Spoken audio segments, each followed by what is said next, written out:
today, it's way easier to get the information than when our parents were around or our grandparents, right? It was like, buy a house, make sure they don't take it, right? By the time I'm gone, leave it to my kids. And then that's it. Like no inheritance, no trust funds, nothing like that. They're like, I saved my entire life to buy this house. I paid it off. I'm giving it to you. Don't mess it up. It's time to start the show and educate the people. Oh. It's time to help you see just how you can be financially free with Cleo. Welcome back to another episode of Financially Free with Cleo podcast. I'm your host, Cleo Childress, and this is a show to help you live financially free in your own way. And we are here with a special guest, Robert Fortune, who is a returning guest on episode 26, and we talked about investments and sacrifices. Now we are back together again to talk about the Black wealth gap, what it really is, what it really means, and what we can do right now to change it. But before we jump in that conversation, I want to know, how are you doing today? How was your day going? How was your week going? My day is going good. I mean, besides a couple of hiccups with, being on hold a few times, my week has been pretty good. I've been actually rather more busy than I usually am, because I've actually been, since the last time I've been on, I've been stepping out more and doing some more marketing and different things. So yeah, I can't complain. That's good. So how does that make you feel, being able to get out and do more than you normally do? It's stressful, right? Because there isn't an infinite amount of time in a day, but the product that comes from it is you can see the worth of it. So it's just you just have to be patient. Ooh, that's a good word, patience. I still have to remind myself to be patient. And I know for me, I like to, switch some things up and get out there more and be more, social, networking and helping more people. But it can be stressful. It can be a lot of work. Yeah. Trying to balance that and other things that you already have on your plate. So, but it's good. I'm glad to hear that you are getting out there, because you have a whole lot to offer that you're already offering, but by being out there more people's going to see and hear it. So I'm looking forward to seeing more of that from you. Yeah, thank you so much. I appreciate it. Oh, you're welcome, of course. So I know, of course, our topic is the Black wealth gap. And I know for me, I didn't really start to understand what Black wealth gap really is, what it really means, until I started college. That's when I really started to hear more about it. But even then, I didn't really dig deep and try to understand what it really means. But just based on your professional opinion, let us know, what is it? What is the Black wealth gap? What does that really mean? So in my opinion, it's just the difference in, for me, the ability that people either know or don't know they have in creating wealth, right? Because it's not, everything isn't just, the same for everybody, right? So if you're not figuring out the ways to create wealth within, again, your own personal economy, then there's always going to be a gap.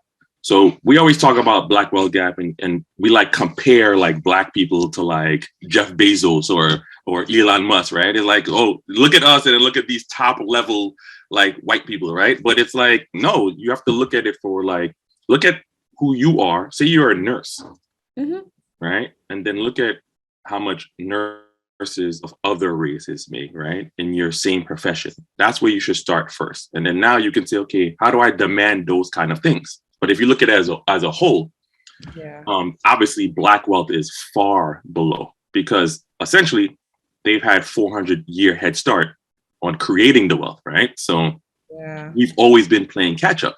So if we're comparing ourselves to them, then the gap is always going to seem too large. But I think we have to start figuring out, okay, what does it mean for me personally, and how do I change that? Because Black people in general, we have a buying power, a purchasing power of $1.5 trillion. So as a whole, there is wealth in us, because if you took every Black person and then you said, okay, you put them on a remote desert island by themselves, we would be the 14th largest nation in the world by just purchasing power in comparison to the GDP of other countries. So Yeah. there's different, like you said, it means something to different people. Mm-hmm. But I think you have this. I always tell people, when you're figuring out what does it mean for you, you have to figure out how does it compare to what I'm doing, as opposed to like looking at the leader of Amazon, right? Trying to figure out how do I get wealthy like him, which, not to say it's impossible, but, are you really going to put that time in to figure that out?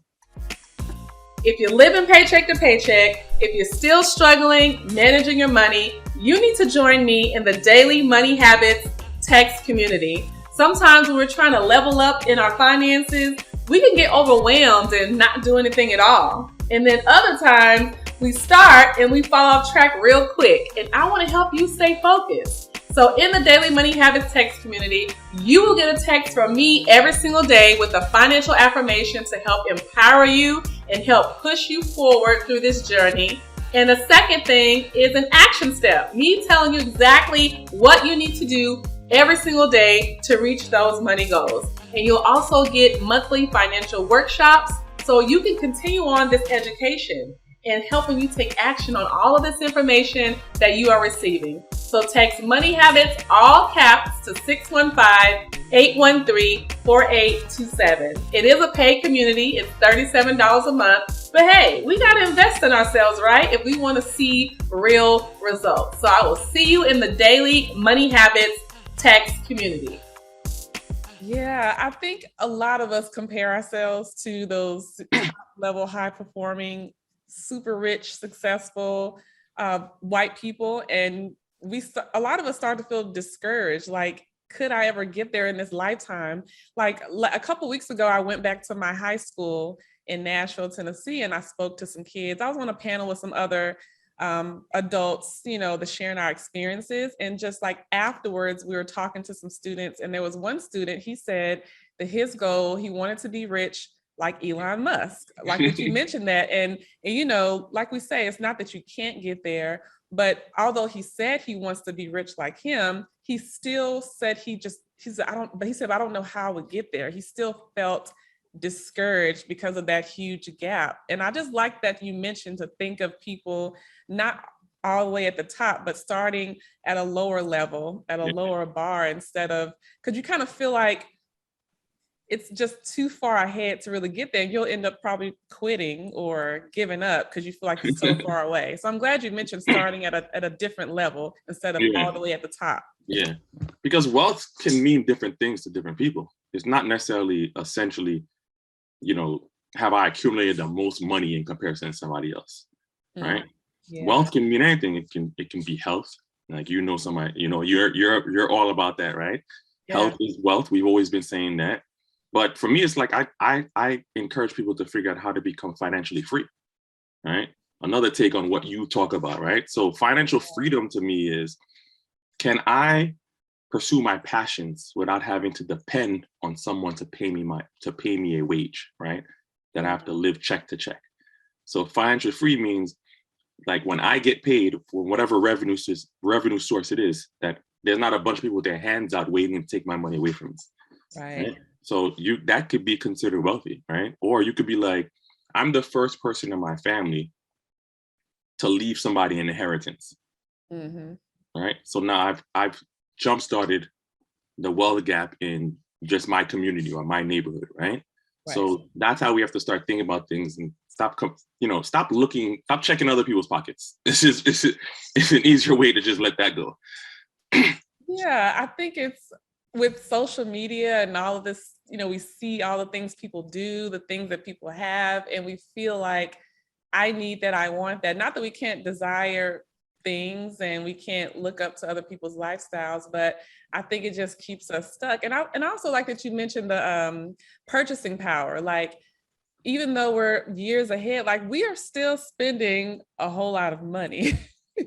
So there's a lot of money still there. Yes, we could earn more money, we can save more and invest more, but it's like, I like the fact that more people are having more conversations about it, which is, shifting a lot of our mindsets to, like, not just listen to it, but actually take action, like changing up the way we spend, save, and invest. Right. But a lot of times when I look in these different like communities and people say, you know, Black people don't have this and have that, but we're spending money with these companies. Like these companies, you know, they do all this market research to see, you know, who's spending what are they buying? And we are still, even though we're considered down here, we are still buying a whole lot of stuff. Right. So it's like, how do we start to make more changes so that we're, you know, putting a priority on investing money versus just being on the consumer side of things, just buy. Right. It's you have to come to terms with where you are currently, right? Like you can't figure out where you're going until you figure out where you've been or where you are already, right? So we do control a lot of money, but I would say we are the number one community that gets approached or gets marketed a certain way so that we are spending our money on things that don't really create true value for us, right? You can love a designer bag, you can love, you know, a pair of sneakers or anything like that, but to me, if you can't like let go of it and get somewhat reasonable return back for it, then that's something that's just a want at that point, right? And you need to focus on your needs first, right? Like don't get into debt. Like don't base everything on a credit card, right? You know, stop swiping, right? Figure out what your true discretionary income is, right? I have my income coming in and I have my main expenses, right? And then the difference between that is the discretionary. I have discretion on how I want to use that money. I could save it. I can go and blow it all, right? Or I can do a combination of the two. And every time I sit down and I work on budgets with people, I'm not telling them that they can't do anything, right? I'm not saying don't spend all your money. Like I saw a post earlier today. This gentleman said him and his wife got out of $45,000 of debt because they said for 12 months, they're not going to spend money on anything, right? Aside from their bills, like they didn't go out to eat, they didn't go on vacation, they didn't buy clothes, shoes, nothing like that. That's not for everybody. So there isn't any one way of doing it, but you have to sit down and be realistic with your money, right? We don't have a good relationship with money. We don't know what money is. We don't know the tool that it is to provide us the financial future that we want. So when we get it, the first thing we want to do is just give it away because we don't hold any real value to it. So once you can start understanding what is it that I have, how am I spending it, and then what are the other avenues that I have that I could do money. You know, no one's telling you to be an expert on investments or insurance or entrepreneurism, but there's avenues for you to get that information. And today, it's way easier to get the information than when our parents were around or our grandparents, right? It was like buy a house, make sure they don't take it, right? By the time I'm gone, leave it to my kids. And then that's it. Like no inheritance, no trust funds, nothing like that. They're like, I saved my entire life to buy this house. I paid it off. I'm giving it to you. Don't mess it up. Right. But because they didn't teach you how to manage money, balance a checkbook, save, create investments, create a return on your money, you know, families will get a house and they'll be like, oh, you know, I can't afford a, you know, $3,000 a month mortgage, or, oh, these taxes are too much. I'd rather just sell it. Now get a boatload of cash. And now I'm buying a car. Now I'm buying jewelry. Now I'm going out all the time. Now I'm buying another house that isn't even as worth as much value because the values have skyrocketed. So I think that's where people need to come to grips and just like be honest, right? Like, you know, the situation that you're in. I don't have to tell you. Cleo doesn't have to tell you. Like, you know the situation that you're in. So, you know, be honest, figure it out. And there's steps and there's people out there who's gonna help you and provide you the proper information. Yeah, I'm glad you said be honest, because it just gave me a little flashback to when I was struggling because I was in denial for a long period of time. And I just kept telling myself, well, it's not that bad. But, you know, as the years goes on, if you keep staying in that same negative financial situation, it just keeps snowballing into an even worse situation. Yeah. So you do come to that time where you think, okay, I got to give myself a reality check, or you get your own reality check and you just realize you just can't keep living this way. And I was having a conversation with some friends back in January, early January. And we were talking about when we were like in our early 20s, how we felt like we had plenty of time, to get it together. Yes. We didn't have any, our families, they only did the best they could. They didn't really know about building wealth and investing, saving, none of that. And we just felt like, in our early 20s, we're like, well, we're young, we have time. But at the same time, we had people that we had met in college who already had properties in their name. They already had multiple investment accounts, and we already felt behind, but we still felt like, oh, we have more time. And it's like now, like I'm 36 now, and it's like a lot of people I know, we're in our 30s. A lot of people are in their 30s still like just now trying to make some things happen. I still believe it's never too late, but at the same time, I think it's helpful to have conversations that way, like the next generations, that they can start earlier versus wait until your 30s or your 40s. Well, listen, when you're young, you have nothing but time, right? But like your age catches up with you quick, right? It do. Well, I'm 40 now, and I feel like 30 was like a couple of years ago. And then like 20, like I can remember my college years. But then every time I talk about it, I go back and I look at the things that I've done over the course of that time to say, okay, here's things that, I've never been, even at this point now, I don't know everything about finance, right? So at that point, I just did things in a fashion where I thought is going to benefit me more in the long run. When people are young, they don't want to think about 40. 40 sounds so old. They don't. And so if 40 sounds old, they're not thinking about 65, 75, 85.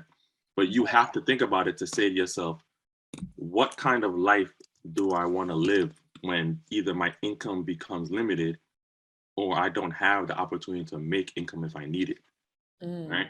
Like everybody goes, oh, when I retire, I want to travel. I want to do, this, that, and a third. I want to own multiple properties. I want to make money while I'm sleeping. Well, that starts today. Whatever age you are that you're thinking about that starts today. It's not going to happen if you don't start it today. So, we're all going to look back at our 20s and be like, man, I wish I knew this, or I wish I would have done this. But that's like a learning lesson to just go, when you see somebody in their 20s and they're lost in this path of financial freedom, you pass on that knowledge and go, listen, when I was your age, I was doing dumb stuff, right? And I see you doing the dumb stuff now, so stop doing dumb stuff, right? So that's all it really is. Yeah, I wish I had more people to tell me that they were doing dumb stuff, because nobody was really talking about it all back then. But now that I'm in this position I am now, I like telling people how dumb, crazy, ridiculous, terrible, irresponsible decisions that I made. And at the time, I'm just kind of figuring out, because I was a young mother, just starting college, trying to work and go to school and do all these different things. And, when I started, getting into all of that debt, I just was racking up a whole lot of credit card debt and student loans, and, just goes down here from there. But I used to regret it. I used to be real critical of my mistakes, but now I don't look at it that way. I just look at it as, okay, I learned some lessons from it. Now I can help my daughter and help her friends, or help my nieces and nephews, and help others the way I wish I would have had help when I was that age. And I know they're just going to, make their own decisions, make their own mistakes, but at least I know, hey, at least I taught them, I educated them, I gave them all the resources I think they could use. Even though it's up to them to take action on it, I'll feel better knowing I at least tried to show them how they can be different than I was at that age. But I think it starts with having conversations about it and not being like, ashamed or embarrassed about it. Because that's how I was at one point. I didn't want to talk about it because I was like, I don't want anybody to know that I was struggling. But really, I was hurting myself by not talking about it. Right. And I think it makes it easier for other people to talk about it, because they see, okay, it's not just me that made a bad decision. He did too, and she did too. But look at where they're at now, just like us. We made mistakes in the past, but we learned from them. And I like that you said you don't know everything about finance. I tell people the same thing. Like, I'm not perfect and I don't know everything. I learn new stuff every day. Yes. You have to constantly educate yourself, even as professionals. You still have stuff changes all the time. So you could be doing something one way today or know something to be this, and next week it's something else Yeah. that you have to learn. So I think that's the beauty of it too, of being like a forever student, like learning and growing and knowing that you don't have to know it all. Yeah. I think I learned more in the last 5 years than I learned in the previous 11 years of me being in this industry, right? Mhm. Because if you're not learning, you're dying. So you have, like you said, you have to be a forever student.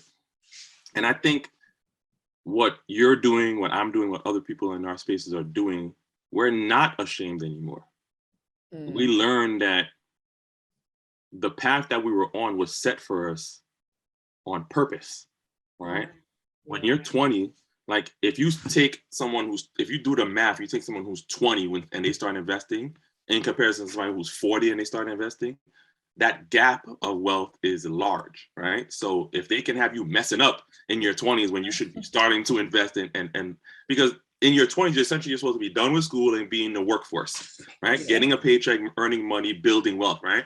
But sometimes we're out of college and we want to travel or have fun or whatever, or hang out with our friends, and we still have the part-time job. We're like, oh, I'm not ready yet to get into the full-time workforce. Or we're like, okay, as soon as I graduate, I'm gonna rush out of my parents' house so I can go pay somebody else to live, right? Or I'm afraid to ask for the raise that my degree determines, or that I feel I've added to the wealth of this company over the course of the time that I've been here, Mhm. right? So Yeah. that's on purpose to make you feel like you don't know what you're doing, and there's no real avenue for you to figure out because your parents don't know, your grandparents don't know, your uncles don't know. So the older people aren't coming to you to be like, listen, right? Set up this Roth IRA, or listen, set up this brokerage account, or set up this life insurance.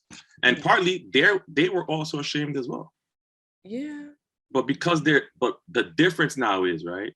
We do have older people who are ashamed now too, but you have a greater opportunity for the information, right? You can pick up your cell phone and figure out whatever you need to know. You can Google it, you can find other sites, you can approach Cleo. Like you don't have to live in her state. You can, speak to her across the globe and get the information that you need. IG, TikTok, don't believe everything you see on there, but there's the ability to get the information and ask questions and get responses in real time. Our parents and the other generation never had that. They did not have that. It's like if you didn't know, then there was no way for you to know, and all you can do is do what you know. Work hard, try to save as much money as possible, send your kids to college, and hope that they get a job that's better off than the factory that I worked at or the nursing home or something like that. I want better for them. My mom was a nurse's aide, right? But she wanted my sisters to be nurses and doctors. She wanted them to take one step above. Yeah. So that's what you have to do. So the shame, the regret that you use those terms, I don't regret anything. I feel like everything that happened to me was supposed to happen. And I'm in the place now where I'm supposed to be. So I'm here, and this is why my business and my passion is financial literacy, because I feel like when you go back and look at it, honestly, I shouldn't be here, right? On so many different levels. I shouldn't be here as a Black man. I shouldn't be here because I never wanted to do this in the first place.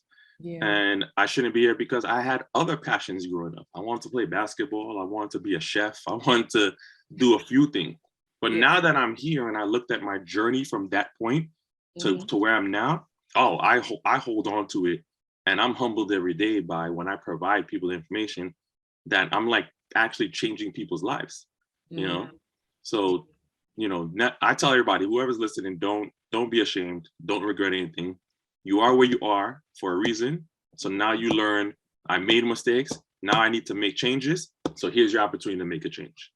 Yeah, I totally believe that stuff happens for a reason. Like that's helped me accept certain things, when things go the way I anticipated it to, cool, great. But when they don't, I do react to it differently because I'm like, you know what, it didn't happen that way because for a reason. Even Yeah. if I'm not sure why, like in that moment, I know it's something I'm gonna learn from this. It's gonna help me and other people. Right. And I'm glad you mentioned about resources. Like that is true. Like I tell my daughter, like I didn't have YouTube and Instagram, all these social media platforms, like you can quickly pull up stuff on your smartphone. And that's true. You can't believe everything online, but there is a lot of stuff online, a lot of people online that, are quality and valuable, that do know what they're talking about. And you can ask questions and, get responses and things like that. And back then, you're right, we didn't have that. And I didn't have people I could go to because they didn't know either. And it's like, unless you had a family member that was already successful or work with somebody that was successful that kind of put you on to some stuff,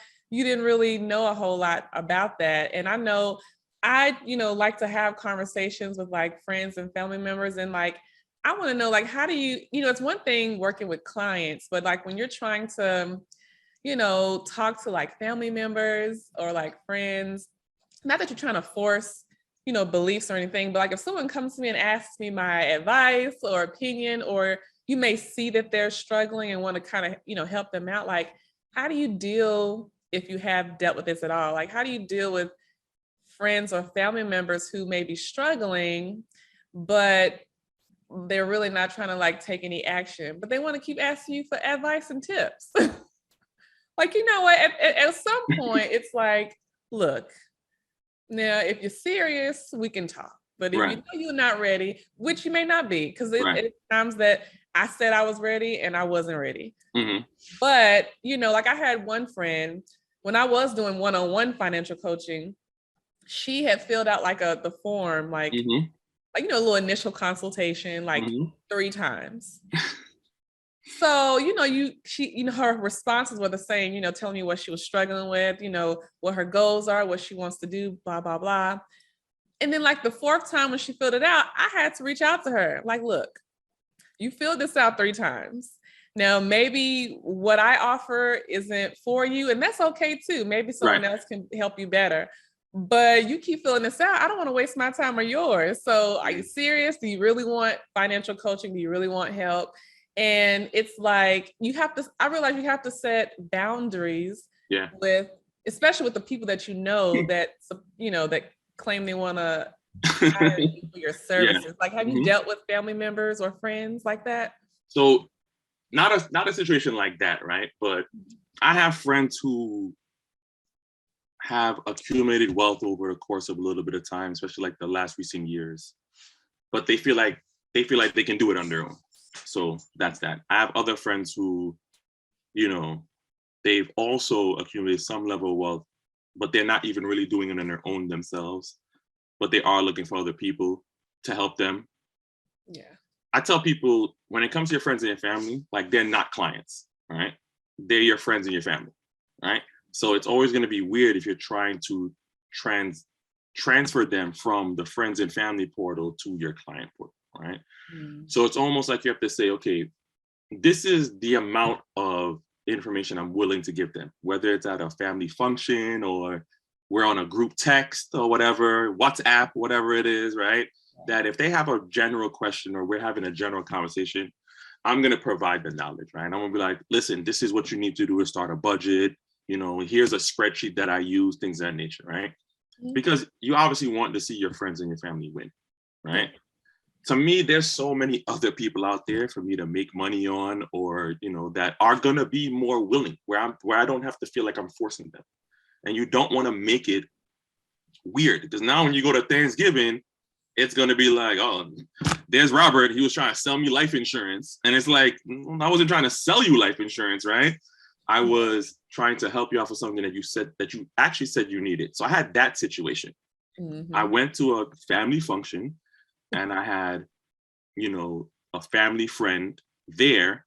And, this person had asked me specifically to help them find life insurance for them and their child. And I said, cool, what is it that you're trying to spend? I'm going to come to your house. I've been there before, we're friends. Let's just sit down and chop it up, no pressure. I want to make it easy on you. I want you to feel comfortable. So I went to their home and I sat down there, I ran over a couple of numbers. It wasn't, listen, I didn't lose thousands of dollars sitting there and helping this person, right? Right. But where the weirdness came in is that we're now at this family function, and every joke is rooted in some honesty. It's like, oh yeah, Robert tried to, somebody had said something about life insurance, and oh yeah, Robert tried to sell me life insurance before. And you know what? Back in my younger days, I probably would have went off or spazzed, but I kind of look at it and go, just like you said before, that person's not ready, right? And I can't make them ready. Right. I know what value I bring with the information that I have, or the skills, or the products, or the opportunities that I have. I know the value in them. You can't see the value yet, and I can't make you see the value, right? So I always tell people, like, when it comes to friends and family, probably don't look to them to be your client, to be honest with you. Like, if you love them, provide them information. I'm not gonna say sit down and do like 3 hours of work that you would, charge somebody, $150 an hour to do. Don't do that, right? Don't take your time. Don't give away stuff for free. But, just give them time to realize that what you're actually offering, when they can see you helping so many other people and they can hear testimony, Cleo did this for me, or when I spoke to Cleo, she did, and your friend's gonna be like, man, I messed up not speaking to Cleo, right? I filled out her form 4 times and then we never had a conversation, right? Which is kind of odd, right? Because you're saying that you want it. And as your friend, I'm probably gonna drop somebody else to come and see you because you're close to me. And I've done that as well. I've gone and pushed a meeting back or changed the date because somebody close to me needed something. So I'm gonna go out and I'm gonna be helpful towards that person, but it doesn't always work out. So for me, like, I don't even really ask my friends or my family to be clients of mine, right? Well, not the real close friends. Acquaintances, yes, I will attack you on IG and Twitter trying to get your information, but people that's really close to me, like my real close friends, they're really not. I can count on probably on one hand my real close friends and family who are actually clients. Yeah. But that's not going to be something where I say to people, the ones who aren't, oh, I can't talk to you. I can't believe you didn't use my services. It is what it is. There's so many other people that are open and willing to take your information that at some point they're going to come back to you. And you know what you could tell them then?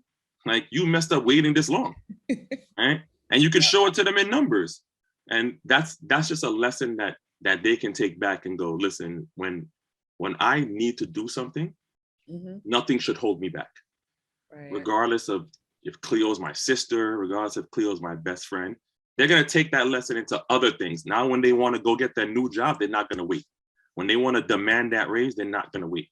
Right. These are things that you have to learn.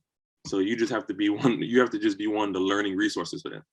Yeah, I like that. That is true. And that's what I like to do. Like, if I learn something, like, I'm quick to, text. Like, one of my close friends, she told me, she was like, Cleo, like, if I send her a quick little YouTube video or a little podcast clip of somebody else's show, like, I'll just send her resources. She's like, Cleo, don't stop sending me stuff. She's like, I love it when you send me stuff. And sometimes when you send things to people, you never know if they really do anything with it.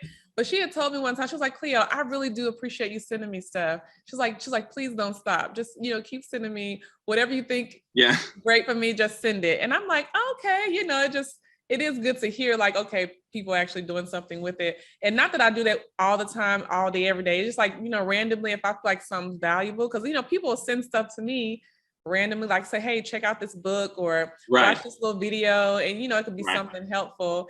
And it could be something that's like a quick little, couple of minute video. And I think just little stuff like that, some friends, family members do appreciate. So when it comes to like the coaching thing, I think that is important of, trying to serve them in a way, but not forcing them to be clients. Because that's something that I never did. But if I had a friend reach out and say, hey, I'm interested in your services, I always try to make it clear that, hey, you my friend, but I do take this seriously, but I do like to have those conversations, because I think when we're trying to, like, make changes in this Black wealth gap, like, we can't do it by ourselves. We have to talk about it, work together. And I know, like, early last year, probably around this time, one of my Facebook friends made a post talking about financial literacy. And I know you touched on that. You educate people on, financial education, becoming financially free, building wealth.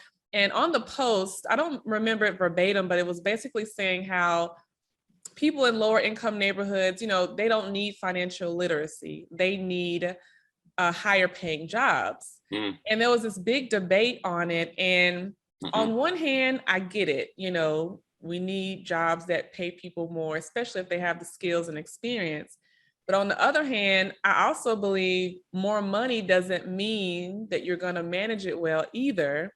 So what are your thoughts on if you saw someone saying or heard someone saying higher paying job is more important than financial literacy? Yeah. So I saw the same thing. And I don't think one is more important than the other. They kind of go hand in hand, right? So the funny thing about money is money just makes you more of the person who you actually are already when you have more of it, right? So if you're somebody who's financially illiterate, you making more money just means you're going to waste more money.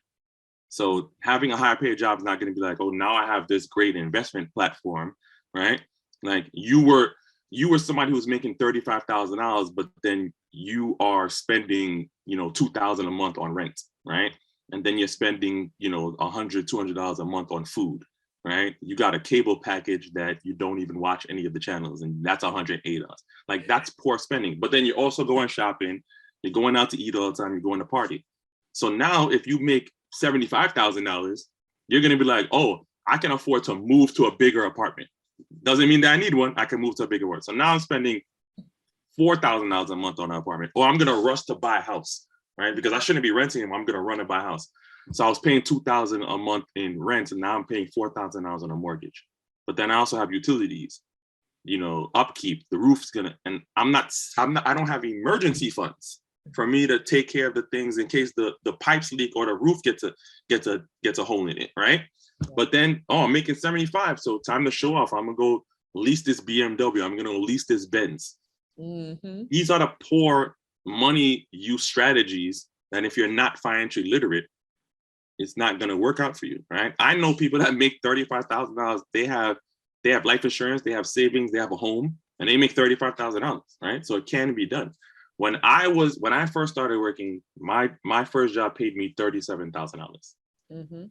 In 2 years, I saved $60,000. Right? So the amount of money you make doesn't matter, right? Never look down on somebody because they make this or they make that. Again, stop checking other people's pockets, right? You make what you make, and you know the avenues for you to make more or make less, right? You know exactly what you need to do. If you're on hourly, you could do overtime, make more money. If you're on salary, you can demand a job, you could demand a raise, or you can put your resume out there and find another job that pays you more, right? Those are always your avenues. You can leave the state that you're in and go to another state where there's more opportunities, more jobs, housing costs less, whatever the reason, right? So you know what you can do to make more money or save more money. But because you don't have financial literacy, saving the money is not a top priority for you. Your top priority is looking good on Instagram. Your top priority is being out because all your friends are out. I know people that make like 50 grand and they're always hanging out with people that make over 100 who are also financial literate. So those people are outside, and that outside is part of their budget. Your outside is just you just throwing money away, right? So yes, I 100% agree that Black people, or people, let me not even say Black people, people of color need better opportunities in the workforce. They shouldn't really have to sit there and wait to ask for a raise. They really shouldn't have to try to figure out ways to, well, how do I negotiate my salary, right? Or how much do other people make? Like, we really should be, when we go for the job, we get the job, you should be paying me what you pay the white guy, right? Because I'm doing the same job as him, right? Don't give me an undercut because I am financially literate and I don't understand how to negotiate a contract. Join me on the first Sunday of every single month for a money yoga session. And you're probably wondering, what is this money yoga stuff, Cleo? Well, it is a vinyasa style yoga class mixed with financial empowerment. And it's designed to help you relax, reset, and prep for the work weeks ahead. And if we nurture our mind and our bodies, we can live financially free and make better financial decisions. There will be Q&A at the end, so bring your money questions. You can register at cleoyogafinance.com/money-yoga. Right? There shouldn't even be a negotiation of contracts, right? This is what you pay for the job. So pay me that, right? Yeah. So yes, that is true. We need more opportunity, but we also need, in line when we start making more money, to be financial literate so that we can save, so that we can start investing, so we can start creating generational wealth for our family, so we can protect our income when we're making it, right? So like I said, the more money you make, the more of a person that you are, you become more of that person. So if you're somebody who just spends wildly, doesn't save money, you making more is just gonna be like, oh snap, I can buy even more stuff, right? I'm making more money. So it's like I was buying this when I was making less. So now I make more, I can make this. But then, your savings account is on, $500. Right. You're running around with just a term policy, and you're not gonna die in the time frame of the term policy is gonna end. You don't know what's going on in your 401k, or you might not even have a 401k. I sit down with people and I go, okay, what's your retirement in your job? And they go, oh, I never started. And they were there for 10 years. And I go, I'm not trying to make them feel bad, but I ask, like, why? Like, they were offering it part of your package. Like, you're going to take 3% of your salary out. Like, you're never even going to see it. Right. But they didn't understand what that meant. When they got that benefit package, they knew that dental costs $12. They know health costs $45. And this 401k, what is it? How much money am I going to make? How much am I going to actually make if they're only taking $45 out of my check every time I get paid? Right. So it doesn't look like anything to them. So They don't do it. But then 10 years go by, and the 401k system is, they're not even going to provide you any information. They're just like, oh, you didn't take advantage of it? Okay. And then 10 years go by, nobody stepped in and said, oh, you should probably start this 401k. They're just like, well, you didn't start it. So, that's your own problem. So now you're playing catch up. Now you're trying to use an IRA where, in a 401k, you have a max contribution limit of $20,500. And then you have an IRA limit that's $6,000. So now you're trying to use $6,000 a year to play catch up for something that you're actually 10 years behind. Right? So no, making more money is not more important than financial literacy. They both go hand in hand. We need more opportunities, and we need to be smarter with our money when we get the opportunities. That is so true. And I'm glad you mentioned about making more money. The amount doesn't always matter, because, there've been tons of articles about, for example, millennials, living paycheck to paycheck. And I forgot this source. It's somewhere in my notes, but it basically was saying that millennials who earn over $100,000 a year still said they were, like 70% said they were still living paycheck to paycheck. Yep. And I remember when I was in my early 20s, I used to always wonder, how can someone, because even back then when I would hear people make over 100,000, I was like, how can people make 100,000 or 200,000 or more a year and they're still struggling? But it's like, once you start to earn more money and you realize you still have the same spending habits, you start to realize, like you said, you went through a whole little list of when people start making more, all the stuff they start doing, like you feel like, oh, I make more, but when you start spending more, you're going to start to realize you're not really get ahead like you thought you were, because you're still going outside, spending money on all this stuff, having a $2,000 rent. Like, you may not saying that, because there are people in a position that they could pay $2,000 rent and they're fine because of the way they manage their money. But some people know darn well they don't need no rent. That's $2,000. Like you said, they want to look good on Instagram, whether if it's with your car, your clothes, inside of your apartment or your house, or like you said, buying a home when that may not be the best decision for you right at that moment. Or like you mentioned, the 401k. I know when I got my first job, I was making about $35,000, and that was my first time starting a 401k. But when I got fired after 4 years, I didn't have no money saved, no money, and I had the 401k, but since it was my first time losing a job, I panicked and I just cashed it out, which I wish I didn't do. But I didn't know any better. Like, I wish I would have had someone to. And I got another job like a month later, but I just did. But for me, I'm thinking I'm gonna be a year, no job. So I really could have just not cashed it out and chose some other options. But had I been talking with a professional or just had somebody in my life that could school me on like what I should do if you are fired or lose a job, what you should do with your 401k at that company. You know, I had no clue about any of that stuff. And I think talking with people like you know, you can get educated on what you can do if this happens. Like we're planning for things right now, but you want to prepare for stuff. Not that you're, you know, wanting things to happen, but you never know. Like you might get laid off, your company might shut down, or you might get fired. What are you going to do with your 401k? Yeah. I had no clue what to do.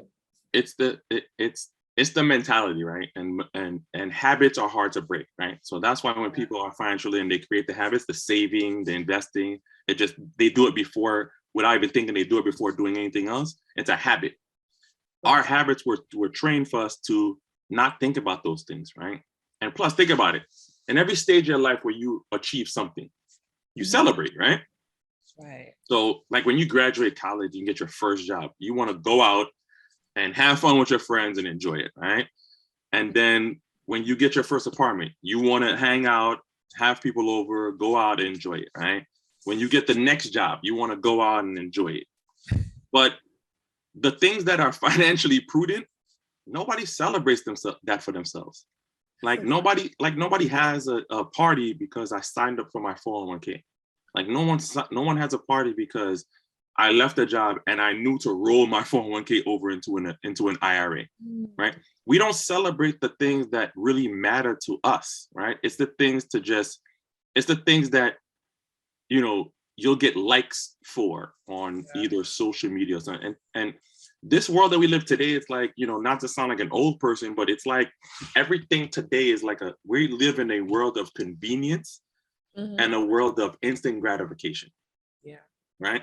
So, you know, when our parents were managing money, they had a checkbook and they balanced it. And every time they spent money, they wrote it down. It was right there, smacking their face. Like, I only have $500 left for this month. I was going crazy. I'm not spending anything else. But for us, we have a card and we're swiping. We're swiping. And most of the time, we're not even looking at our bank statement at the end of the month to reconcile and be like, okay, where did I go wrong? Because I made this much and I'm negative in my account. But you just go, well, I'm negative in my account. I'm going to wait for the next 2 weeks so I can get my paycheck. You're not going through the statement and going, all right, I went crazy eating out, or I shouldn't have went, you know, shopping or whatever, right? So when you're talking about like, you know, making $100,000 and why to you it sounded crazy that people can't live on that, you know, partly it's also where you live. Like I'm in New York, $100,000 is not making it for you. I'm just going to be honest with you. If you only make $100,000, you better not be spending money on nothing else, right? It's hard and it's only getting harder, right? So you have to be cognizant about that. I tell people all the time to make it in New York, you have to make minimum, I would say like 160 to 175 as an individual person. So I'm talking about just to do everything that you want to do, still save, still invest, still have the thing you're supposed to have. And as a couple, it got to be like 350. Right? Oh my goodness. And then you throw kids in there, I don't, you know, the numbers is going to keep going, right? So, you know, you have to be smarter with money because as you get older and every life stage happens, like when you have a child, you get married, you buy a house, that essentially means you're spending more money, right? The house is going to cost you more. Kids are a living bill, right?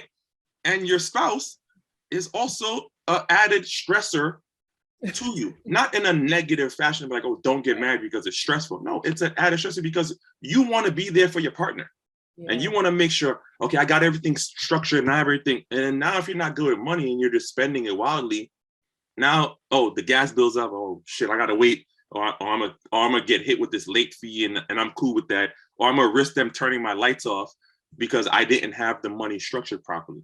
And I'm not telling my spouse what my credit is. I'm not telling them what my real debt situation is. All that stuff is a stress, right? So if you can find a way to be better with money, you're going to find yourself alleviating a lot more stress in your life. And especially as Black people, listen, you want therapy, you know, reconcile your accounts. That'll be some therapy for you, right? You'll figure out like, oh, I got to make some changes. You know, that's what therapy is, right? Learning where I'm going wrong and then trying to make a change in those situations. So, give yourself a therapy session. Like open up your credit card statement and tell me if you're happy with what's going on. Right? You're gonna say no. So now you're gonna know that you have to make a change. Right? Yeah. When I do budgets, people, I put their spending habits directly in their face. Like I categorize things for them and I show it to them. And I go, all right, well, this is how much you made. Man. Oh, but you spent, this much over the course of a year in this and that. And every time I do it, I don't even say nothing. I just show it to them. And then I let them look at it. And then they immediately will tell me like, oh, I'm messing up over here. Mm-hmm. And I go, cool, I agree with you. What are we going to do to change that? Right? Mm-hmm. Because, you don't need to pay the cable people $200 a month for, the elite package, right? You can, you really only watch 5 channels. So knock your package down. That's going to save you money. That's true. It's like little things like that. Like, you're paying Verizon $250 for 2 lines. Whereas you can go to T-Mobile and T-Mobile is offering you 2 lines for $70 a month, right? Mm-hmm. But you'll go, T-Mobile, they're worse than Verizon. It's like, well, listen, I'll take service issues if it's going to save me $130 a month, right? Right. So it's just understanding little things like that no one's telling us these things. And this is why the wealth gap continues to increase. Mm. Because even though we are making more money, we have more opportunities now, right? Mm-hmm. Like slavery is a long time ago, right? So you have opportunities now, right? Don't look back on the past like, oh, they started slavery. That's history that you need to know, but don't let it run your life, right? Mm-hmm. So there's opportunities now. People are making more money. I have clients all the time. I look at, especially women. I look at women like, you guys are running stuff. Like, you guys are bosses. Like, you have your own companies. You're making higher wages. Now, you can have a conversation about what's the wage gap between men and women. But, I feel, to me, when I've done the numbers, I feel like that gap is closing as well, right?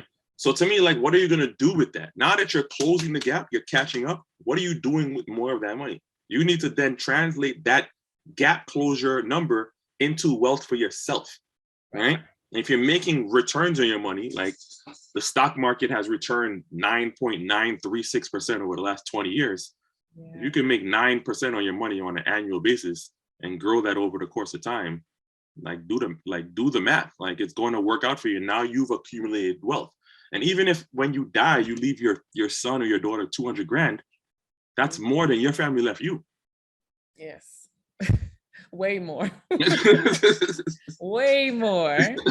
And I'm glad you said that, because I think now it's like people are starting to realize that it doesn't matter, where you come from, what you've been through. You can still start today doing different things, even if you feel like you're behind. That's why I hear a lot of people, especially around my age, say, oh, I feel like I'm behind. Yeah. But if you not dwell on it and just start where you are with what you got and just keep moving forward, I think that'll help. And when you mentioned about New York City, costing more, I remember when I was a sophomore in college, I was in this program with this nonprofit where they paid for a whole lot of students from different universities to Goldman and Sachs. And we did these financial workshops. Nice. And I was like, ooh, I could move here. That was my first time. It was my first time flying anywhere. That was my first time. I was a sophomore in college. So I guess I was probably 19, 20, something like that. Mm-hmm. And I just was so starstruck by New York City. And I was like, ooh, I could live here. And I started looking up,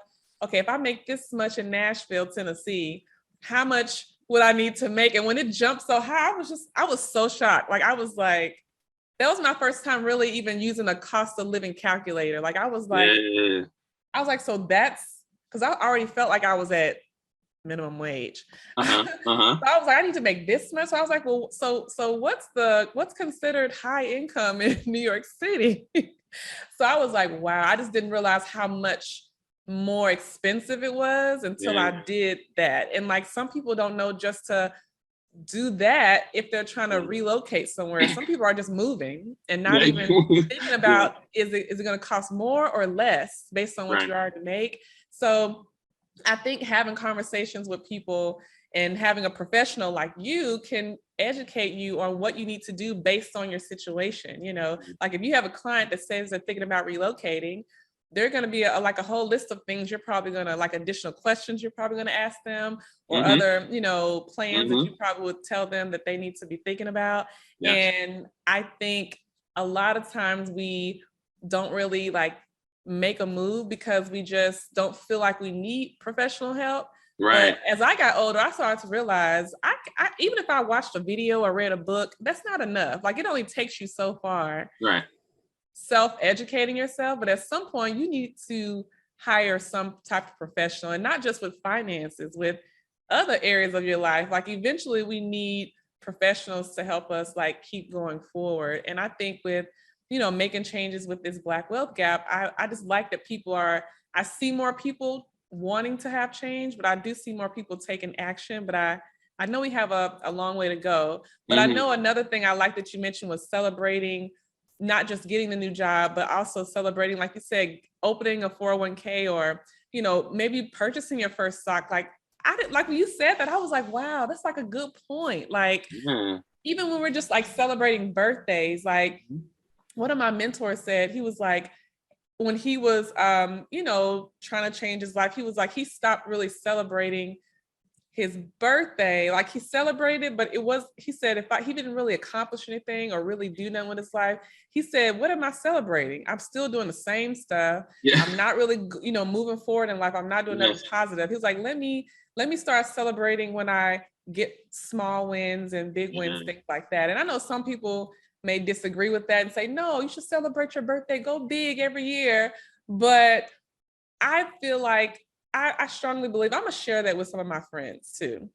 Like, when you do certain things that you like may not think is a big deal, we should celebrate it. Like, I wouldn't have thought to celebrate certain investment decisions that I made, or doing something, because I would think, oh, it's really not a big deal, but it's important because it gives other people like inspiration, like encouragement to keep making moves in their own life, and then it helps you to keep leveling up too. That's how I would feel. Yeah, like you never know when people are watching you.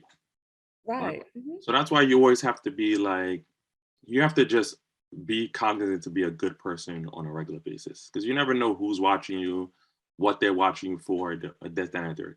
So if Cleo's celebrating her, purchasing more of a stock that she fell in love with and earned her more money, or she reached another milestone in her investment platform, or, she learned about life insurance and purchased her first life insurance policy. Like, your friends who are your friends, and they're like, oh, I was thinking about the same thing.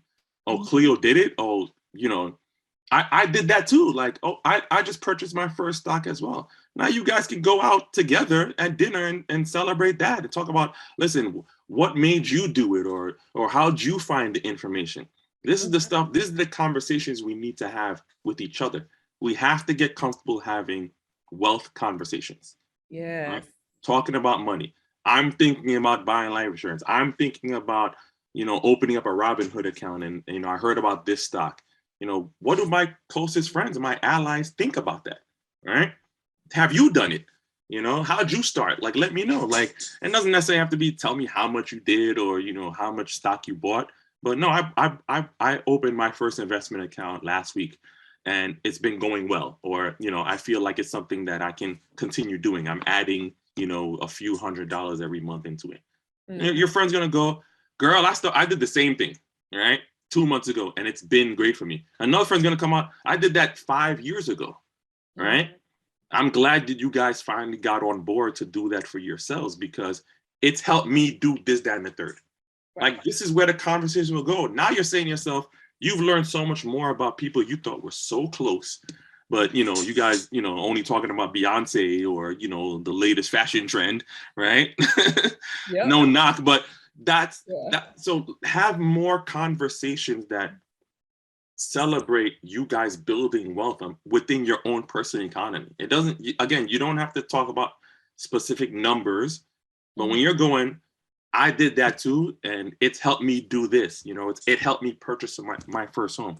I tell people my story all the time, from when I first started investing, and then purchasing my first home, and then selling that home and purchasing another home. I tell people those stories because those are milestones in my life. Those are things that I'm always going to look back and remember. I remember the dates. I remember the dates when I purchased my first stock. I remember the dates when I purchased my first home.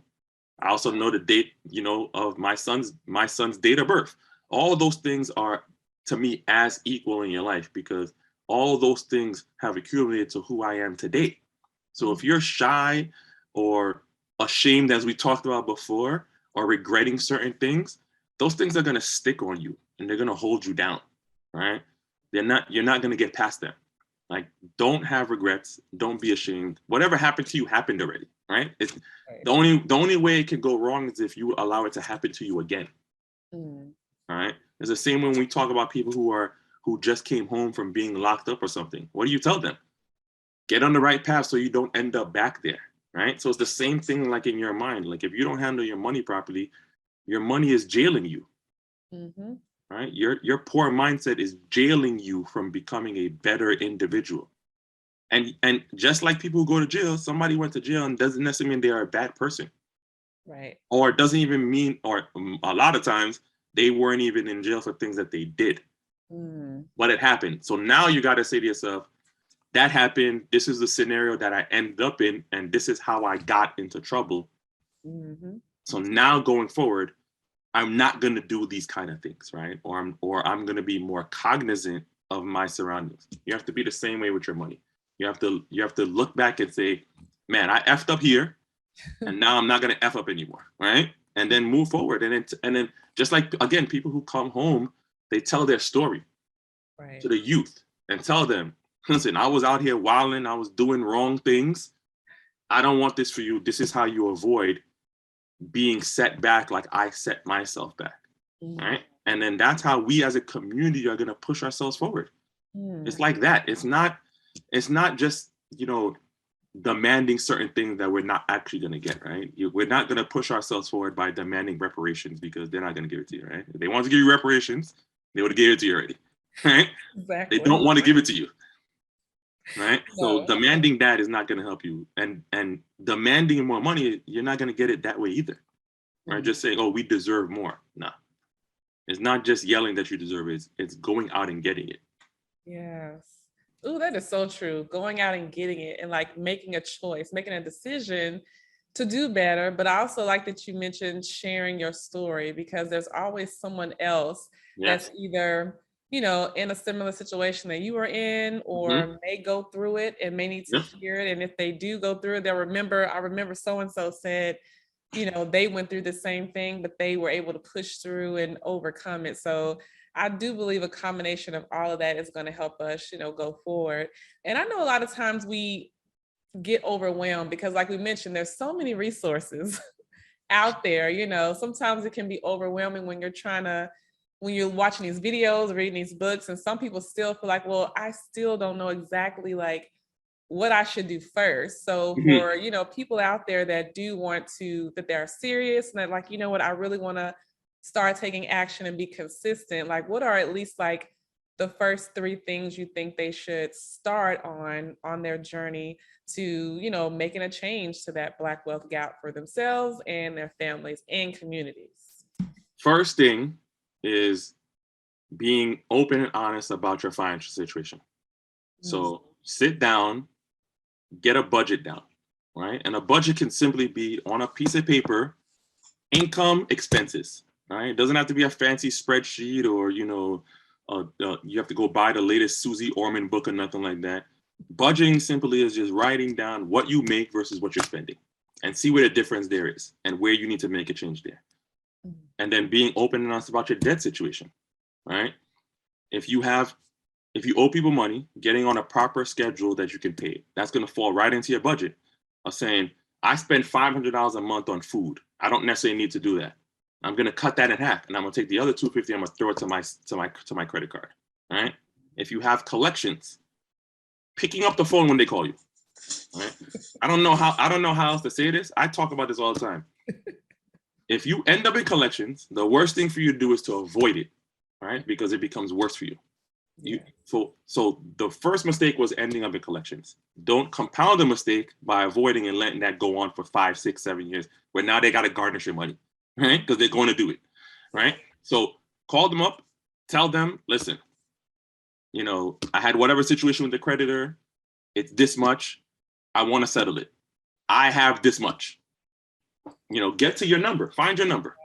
Is it half? Is it 3? Is it 75%? Whatever your number is, find it, right? Because you actually owe the money, so you got to pay something. So find the number, and they're going to be willing to work with you. You know why? Because they didn't pay the full amount. If the debt was $10,000, they probably paid $3,000 or $4,000. So if you tell them I got 5, they're still coming out on top. So you still have power in your debt, right? So that's step 1: getting open, honest with yourself, and find a partner. It can be a spouse. It can be a best friend. It can be your child. You just need somebody to hold you accountable. You're not going to be able to do it by yourself, right? So that's the first thing. The second thing is, now that I have my budget done properly and I'm figuring out where I'm wasting money, I can cut out the waste. And what am I going to do with that money? So let's say now you've paid off the debt and you were spending $500 a month on that debt. Now you got a $500 extra. You can throw that back into going out to eat all the time. Or you could say, where can I put the money where I'm going to get a proper return on that money? So step 2 would be finding out, where can I get my proper return, right? Investments, online savings, starting my own business, investing in myself, right? That's an investment as well. Yeah. Throwing it into my property where I'm going to pay off my mortgage faster, or using the equity in my property to go get another property that's going to bring me income, right? Just earning money on your money, finding the best way to earn money on your money, right? So financial advisor like myself can help you. There's online tools, there's YouTube University, right? Find what works for you. I always tell people, like, I'm not the only finance person out there. I'm not the only financial literacy expert out there, right? So if you call me, we're going to have a consultation and we're going to find out if we gel, right? You're going to find out if I'm the advisor for you, and I'm going to find out if you're the client for me, right? So now getting a proper return on money. So that's step 2. Step 3, protecting my money, right? So now that I don't have debt, I'm earning money on my money. My money is growing. Retirement, saving, investing, all is growing. Now I have to protect those dollars, right? How do I protect it? Insurance, and not just life insurance. Disability insurance, right? To say, if I get hurt, right, and I'm out of work for 6 months, or God forbid, what the average disability lasts 7 years. Where do I replace that income so that I can live the same life, so that my family can live the same life? Disability insurance can do that. Life insurance is more so for protecting what you want to provide into the future for your family, right? To say, when I'm gone, I want my wife to be able to pay off the house. And our house is worth $350,000. So I'm going to get a life insurance plan that covers me for $350,000 at any point if I pass away, right? For my whole life. If I go, she's going to get a check for $350,000. You may want to leave her more. There's no set number. I hate this conversation for this reason, because it's like everybody thinks like they have to have $1 million. There's no set number. The number is going to depend on who you are, what the assets you currently have, and what you want to provide to your wife or husband or children into the future, right? But the other benefit that life insurance brings to you is that it creates a pool of money that you could actually use to either supplement your income while you're living, or create a pension for yourself while you're retired. And it also can be used to pay for your medical care as you get older and you get sick. So I'm not talking about health insurance there. There's life insurance riders or options that allow you to use the death benefit if you get sick.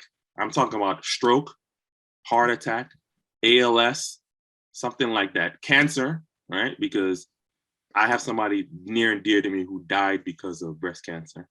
So I know that one round of chemotherapy is about to cost you like $37,000. And I don't care what health insurance you have, whether it's through your job, through the city, none of that. It doesn't cover it. It doesn't cover not one round of chemotherapy, right? So as you get older, this is just something that we have to deal with, right? You're gonna get sick, and it's just something that's gonna happen. So you need to make sure that you're prepared, so that your spouse isn't saying, what are we going to do? Do we have to sell the house? Because if you leave the option up to them, they are going to choose to exhaust every asset you have to keep you alive, right? Now you can argue whether that's right or wrong. You can tell your spouse that you want her to let you go, right? She is not going to let you go. She is going to sell the house, right? She is going to exhaust her retirement plan to pay for it because in her mind, she'd rather have you. And the quicker she can get you back, the quicker she can go back to replenishing that money. But obviously, you know, if you look at time frames, she'll never be able to replenish that. So don't leave that option up to them, right? If you care about your family, these are the 3 things that you need to do. You need to understand how you're being poured money right now, how I can earn better money once I stop being poor with it, and then how do I protect the money and the wealth that I've created over the course of time where I've gotten better. And this could be over the course of 35, 40 years. It's not going to happen tomorrow, right? So we started talking about patience, right? Patience is key. It's a virtue, right? So start now. I don't care how old you are, right? I have clients as young as 6 months, and I have clients who are as old as 90 something years old, right? So it doesn't matter to me what age you are. It matters to me if you are being honest to say, I've messed up or I'm not in the place where I think that I should be, right? Because it could not even be that you messed up. You could be very successful. You can make it $150,000 living on Madison Avenue in New York, right? But, you know, if you look at the numbers, you might need to have, by the time you're gone, 2 million, and you're only on pace to have 1 million, which can sound like a lot, but for your lifestyle, you're going to need the 2 million. Right? So you're not where you're supposed to be, even though you're successful. So everybody has an opportunity to look back on their money and say, is it being run the right way? Is the business that I run, you know, your family, your economics, that's the business you run. Everybody is a business owner, right? If you have a family, you are the head of that business. So am I running the business properly or am I running it into the ground? Right? Like, just like be open and honest. So it's like, even if you find out that you're not doing well and you don't want to speak to somebody, then take the time for you to figure out how to do it on your own and do it on your own right. Don't fall for every get rich quick scheme, like fad diets, right? It's like, it's like you want to lose weight. It's like, okay, I can take this pill for 30 days and I'm going to, you know, lose 100 pounds. It doesn't work. You're just going to end up losing more money. Right. So don't fall for fads and trends and things you hear on Instagram and TikTok, right? Talking about, you know, opening up a Roth IRA for your son, or, you know, starting to trade Forex and options, right? As a financial advisor, I can tell you, right? I have licenses and I took time learning what actual foreign exchange is and what options trading actually is. Yeah. I don't even do those things because they are extremely difficult and they take a lot of time that you don't necessarily have to be successful in it. And it's not a real efficient way of investing because of taxes and potential penalties. And honestly, you could find a day trader who trades every day. And if you go over the course of a year, it's probably like 280 trading days.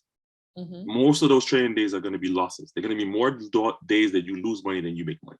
Right. And then when you make money, you got to pay 25% in capital gains tax and things like that. So yeah, just be open. You know, how am I spending it now? Like, what is it doing for me now? How do I make it do more for me? And then how do I protect it in case something happens to me?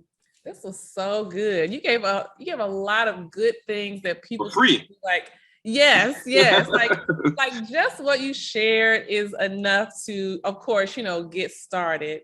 And I think, you know, the steps that you gave is a good setup because, you know, even for myself, when I first started trying to figure it out, you can get overwhelmed, even if you just like, you're like, okay, I know I should do all these things, but what should I do first and then next? So the way you laid it out, thank you so much for breaking it down for us, because I think it helps people get a clear picture on what they should do next, you know, individually and, you know, with their spouse or with their accountability partner, like you said. Right. Like, you have to have someone to hold you accountable because it's stressful, y'all, trying to do it by yourself. You would drive yourself crazy like I did trying to do it by yourself. But when you have someone else to hold you accountable and hire you a professional if you need it, that does help make things a little bit easier. It's not going to be easy all the time, but it does make it better when you have help. So for those that, are, going to take this information and take action, Yes. they want to use your services and hire you and talk with you more to get more help,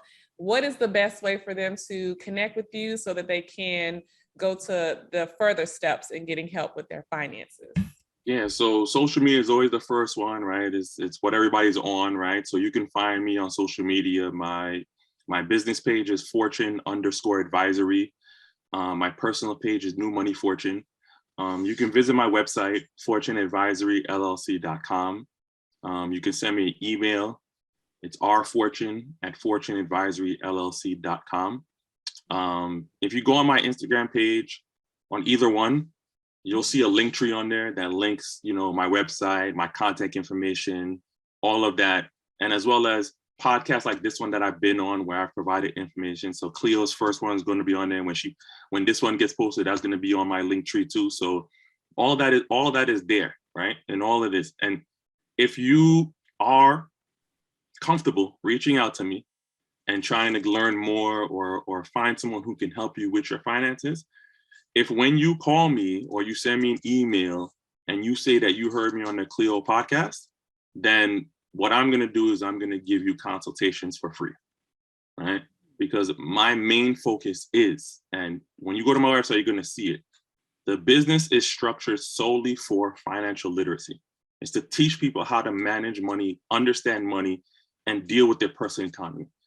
The right investment account, the right insurance, the right budget plan, the right, loan, all that stuff for me comes secondary. If you don't understand how to manage your money, then me giving you an investment account is not going to work.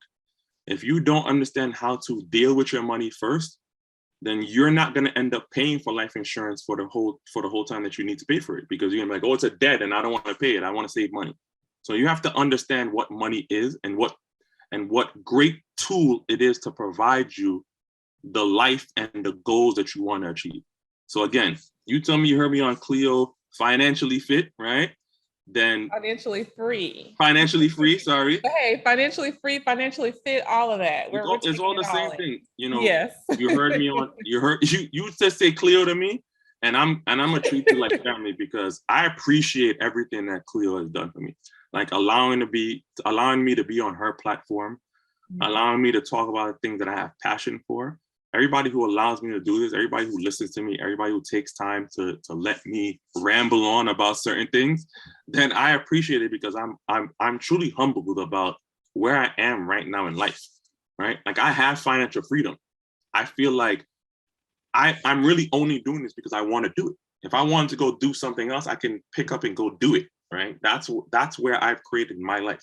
And I want everybody to have that same freedom in their mind to say, no, job XYZ, I don't want to work for you anymore, right? I have enough money saved that I can take 6 months off and figure out what my next step is. You see what you talked about earlier, when you said you lost your job, you was panicking, and you got a job later in 1 month. If you had $10,000 saved, you might have said to yourself, you know what?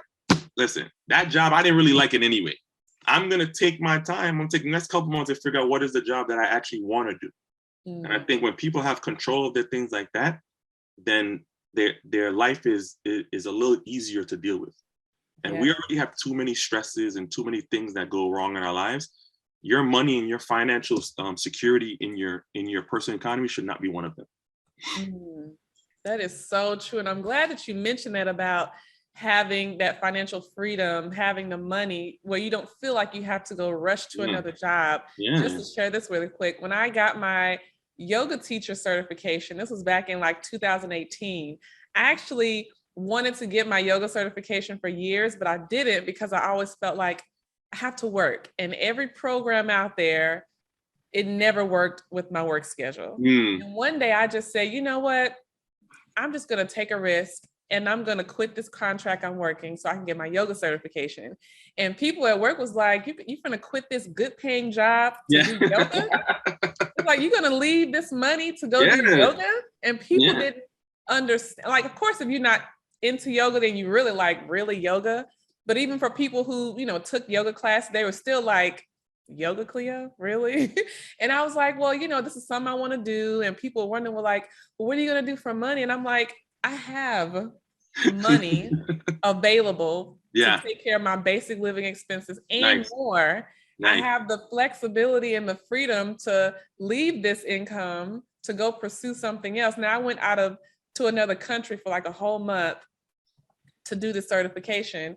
And I never would have thought I would have been able to go to any country for a whole month at all. But Wow. that's just an example of a way I was able to put myself in a position to do something I knew I wanted to do and not feel like I couldn't because of money or because I can't pay my regular monthly bills. So I just want everyone else out there to take everything in that Robert is saying and take what I just shared with you about having that freedom. Like, it feels good to do stuff that you want to do and not do things because you have to, because you Yes. need to make the money. Like, I know we've all had periods of times where we've had jobs where we need to or have to work it for the money, but you want to get to a position where you're doing something. Every day is not going to be perfect, but you want to wake up and do something that, you know, I actually enjoy what I'm doing with my life right now. I don't feel stressed and overwhelmed every single day. Now, Yeah. we have days where we still feel stressed and overwhelmed, Right, but if you're right. always stressed, always miserable, always unhappy, then you need to really think about what you really want out of your life and how bad did you want it? Because there are going to be days where it's going to be fun and easy and exciting, and you have some days it's going to be rough. Yeah. You're going to want to quit. You want to be like, you know what? I just don't want to do anything. I don't want to get out of bed. I don't want to talk to anybody. But if you have people in your life, just like we're having this conversation, it feels good to talk with other people, hear Yeah. other people talking about it and getting help. And just knowing that you can live a life that you deserve, that you desire. And what I want could look different than what you want, but you have to believe that you are worthy for it. But then you also got to take action on this information that you're receiving. You got to take action, because if you just let it go in one ear and out the other, then you're going to wake up next week still in the same position. So let's start today taking everything in. And remember what Robert said, he actually gave you a good deal. So if you mention Cleo, you will be able to get a free consultation. So I would definitely take advantage of that while it is available. And I appreciate you too as well, because I really enjoy having other people in this space that I can learn from, because just like they're learning, I'm learning too. Yeah. Yeah. And it helps to talk about it, especially, you know, yes, of course, you know, I talk to a lot of women, but I love when I get to talk to other men too, that can give us information and break things down for us, because we need other perspectives. We need to talk with people that live in other places in the world. So I appreciate everything that you share and your willingness to come back on my show and give us some more gems. So I definitely appreciate you too. And I definitely look forward to you coming back again, because, you know, we have so many other topics that we have to talk about. So I do appreciate it. So do you have any last words you want to throw at us before we end the show today? So I'll just give you my one tagline, right? Financial literacy is the key to financial freedom. So just like she said, you're getting this information, whether you just pass by this podcast or you're a frequent listener. I hope you're taking notes and you're going to follow through with what's being said, whether it's with me, whether you call Cleo directly or you find somebody in your local town or something on YouTube, but just follow through with it. Start the process, and you're gonna thank yourself 10 years from now. Yes, thank you so much. I appreciate you, and everyone out there, please take action, because we want to see you win. We want all of us to win. And I do appreciate you for watching this episode. And if you enjoyed it, I would love your support by either subscribing on YouTube, or you can also subscribe, rate, and review on Apple Podcasts, Spotify, and all the other podcasting platforms. And I look forward to seeing you next week on another edition of Financially Free with Cleo podcast. Bye-bye. Thank you.